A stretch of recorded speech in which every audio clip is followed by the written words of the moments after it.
It's Lee Martin here with NeoBuggy TV, and this is my mate Neil with NeoBuggy. Alright guys, we're going to do a quick track walk and try and let you guys know what to expect to watch throughout the week, what parts are good, what parts are bad, and what's going to mess everyone up. So we're off on that. Let's do this. This is a straight. so this bit's pretty easy for most drivers. Even Showtime can get this bit right normally. You start at one end, and the idea is to finish at the other without crashing. So it's you've got to go really fast because they've got a speed gun. So yeah, there's no backing out early. You're missing your apex, but at least you're doing 60 kilometers an hour, as Canai proved. Yeah, we just take a small, slow walk down. The pit lane's actually pretty grippy. They've used some kind of felt, and it's pretty twitchy coming down the pit lane. Although you've got a nice little line down the middle to make sure you know where the middle is, and you're going to try not to rip a wheel off. Right hand side, man. You got to drive on the right side.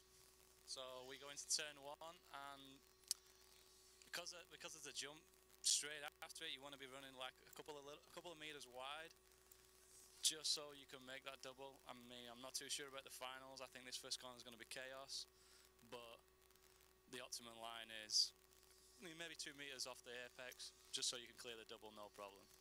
And back to Leroy. And yeah, just after the double now, there's our first hole appeared, which I for sure didn't think we'd see a hole on this track, but it's basically gone down about 1 centimetre to concrete. that's concrete there, so that's about as much deterioration as you're going to get, I think, on this track. This right here, I mean, it doesn't look like anything, but this is down to concrete already.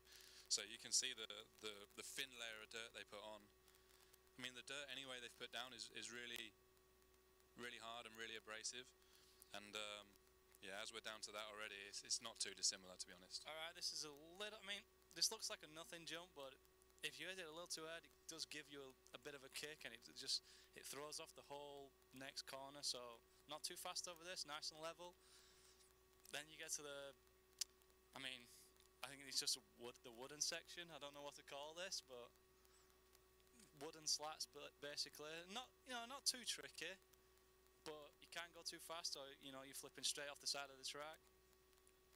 But it's a pretty straightforward section, nice and tight, and then it's balls out to the raised hairpin at the the Nova Rossi hairpin, as I'm now christening it.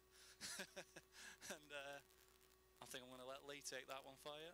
So we hit this concrete corner table, which we all think is concrete, but actually they've just painted the dirt blue. So for most people, this isn't concrete. I think the paint's holding up pretty well, to be honest. Yeah, the paint's done good. I mean, it's I think they should paint the whole track blue. Why not? But this is where we marshal, and well, you can rest your hand on the bar there. Yeah, in a zoo. Yeah, that's probably where you should be, to be honest.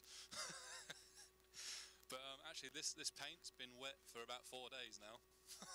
So yeah, so that's the marshal point. Yep, straight off the corner table. You want to come into it pretty much in the centre to inside, I think, and try and stay tight. But mainly, you want to be on the gas as early as possible. As soon as you start to hit that downslope, I'm full chat, and I'm pretty sure most people are. Full chat into this next corner, whereas this section is actually a little tricky from the driver's stand, because as Phil looks at us now, you kind of see you come out the corner and you want to stay tight to this pipe here, and you naturally do, but early on people were running way too far left, and yeah, coming through the grass. But yeah, on this one, it's a nice little right-hander. You can't see it all great, but it's not really crucial that you do. Just maybe a quick dab of the brake, slow it down a touch, and get on the gas. Yeah, the concrete's coming through here. In the last run, then my car was starting to get GTIing, we call it, where it decks over the front and the rear wheel lifts a little, which is a sign of having a bit too much grip. So with actually coming over and walking it, now the concrete's coming through. That's probably what's caused that. So there might be a few grip rolls on this corner for anyone that hasn't come over near and had a look. Now we come into the Laguna Seca corner, and I'll let Neil talk you through it. Alright, again, it's coming up this slight slope. It's a little deceiving because you're not quite sure you know, where your turning point is until you get to the brow, as you say. Crest, yeah. So, I mean, you want to sweep out slightly to the right to get an optimum line. But you're going down steps, so you can't go too fast, so you swing out right, back to left, nice and tight. Then a little cobbles, nothing too serious. Don't want to hook too much of the apex here, because this is where the grip roll's coming in straight away. I've done it a few times myself, just tried to get too much curb and straight over. And no Marshall, obviously, my practice. So you lose in about 10 seconds. But this is pretty much it's a pretty slippy bit of the track, I'm going to be honest. Everything else is super grippy, but the cobble section and the pavement section is actually pretty slippy. Different type of pavings have different grip, don't they? Yeah. So the first ones have a bit of grip, and then you're drifting a little on the way out. Yeah, that's right. So it's all about momentum. All right, yeah. So we're coming off the pavement. It's actually pretty slippy, but you know, you can ride quite a lot of curb. To be honest, it's more than what you think. F1 style, all the curb. And we're coming back past the driver's stand to the fast roller, which Lee's going to explain for you. Yeah, we're hitting this thing. I mean, we're full chat up to this. Absolutely full chat. As most of the sections on this track where it's straight, you just want to be absolutely on it. And basically about where I am now, I want to be tapping the brakes, maybe a touch before, slowing it down. Otherwise you're ending up way over there somewhere. Yeah, I mean, if you're cool, you can bubba scrub it and, you know, get up here and then you just whip it a bit sideways. You're not making any time, but you're making yourself look cool and feel like that sort of thing. So we're landing we want to land pretty short. There is a small crest of the jump, kind of does double down a little bit. So you want to make sure you're just over that mark and landing about where Neil is now. And then after that, I'm hugging tight. And then you're hitting the triple section, which is a double single. And basically, you can hit it pretty hard. You don't have to worry too much about making a downslope or over jumping or anything. You can just make sure you land between the next two, and then you're good to go. After that, we have, when I get there, we have a nice little hairpin here. This is actually my favourite corner on the track, just for racing and for watching. It's nothing special, but once you've done your double single, you come out, just get straight on it, full lock, turn it in. It's got really good traction. It doesn't want a grit roll here. There's a lot of curve to ride, and it's just a real cool corner. I just like driving this corner.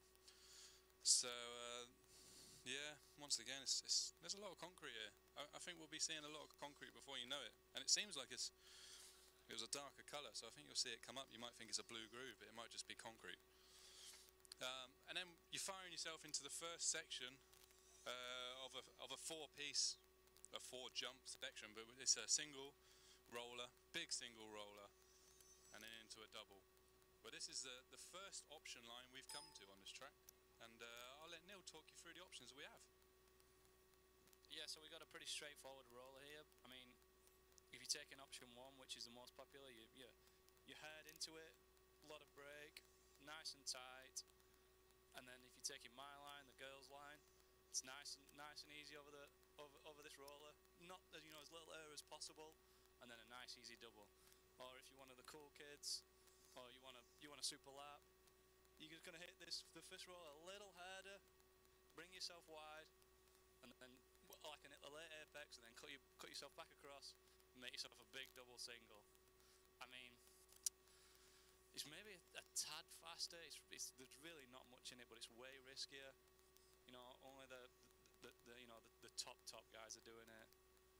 Ronald Falk's not doing it, and he's going around pretty good. So, but it's each to their own. I'm always a safety first guy, so I'm a single double. But maybe I'll try a double single later on. I don't know, But this is probably the bit of the track that's is a make or break, for the winner.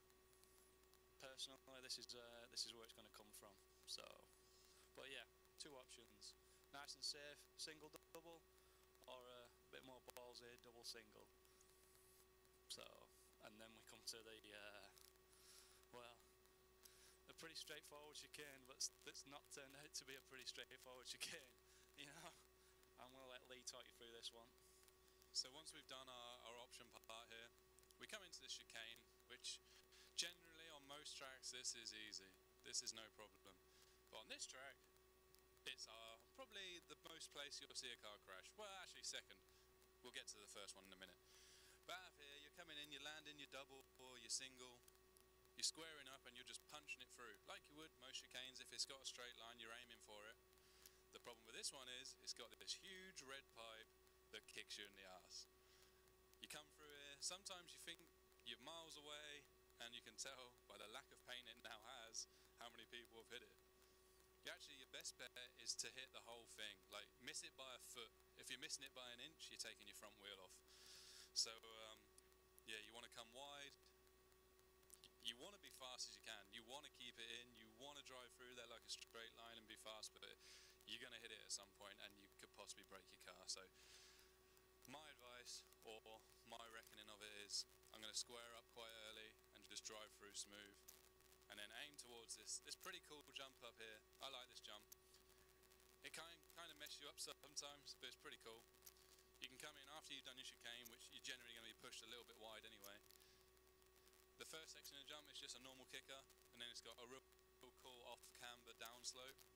And you can kind of hit it pretty hard and land, or you can take it slow and get a lot of drive out. The only problem with it sometimes, where you're halfway around the corner, you can end up on the grass and trying to hit the marshal in the ankles. But, you know, as long as you make him dance, it's at least something satisfying. So, and then we're heading down to the cobble section where Mr. Crag will take over. Yeah, as Lee said on that corner jump, it's a pretty straightforward jump, but it is quite easy to overjump it. It's nice and easy, nice and short, drive down, and yeah, you come to the cobbled tile section. I don't know what to call it, but this is quite, yeah. Some parkers have done some, you know, well, you know. So yeah, you come in and you'd expect, from what we normally see, you come in, brake, loads of traction, little bit of grip roll, and away you go. But this is actually one of the slickest part of the track. You come in, if you brake, you try and brake it on the concrete or on the dirt, but if you end up braking too late, you end up just jumping straight off it, running wide, losing time. So this bit for me is a kind of take time coming in, make sure you slow down quickly, nice tight apex, try and stay, you know, a foot away from the corner, which is pretty hard.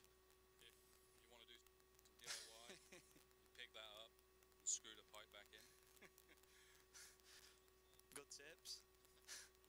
So yeah, not enough traction coming out because we've got a different pattern of patio slab. A little bit more abrasive, so more traction. Nice little hop out. Alright, yeah, so nice and tight out of this corner, and we come to the... this is going to be the make and break of the final, I think. This is going to decide who's world champion and who's a nobody. So I'm going to let Lee talk you through this one. So this was the first day mayhem maker. This thing, so many people crashed on this jump on day one that it was ridiculous. So first we look at it. The first thing you want to take into account is this isn't a straight jump. If you had a bird's eye view, this thing really hooked left before hooking back right. Like where I am now compared to where that camera is, it's quite a bit of a change in direction, which a lot of people kind of didn't get to start with, I think. It's the way I was looking at it is, if you're coming out tight in this corner, you should be alright. But a lot of people seem to be coming in thinking, yeah, we'll just hit this jump flat out and see what happens, and ending up way over there in the grass. Well, Phil, look where the Marshall point is now. that Marshall point was way closer until a few people got killed. So, I mean, the marshals, that's a danger area for them. But yeah, a lot of people coming in. Phil looks from where I'm looking now and comes up here, and you know, the straight line, the racing line, is off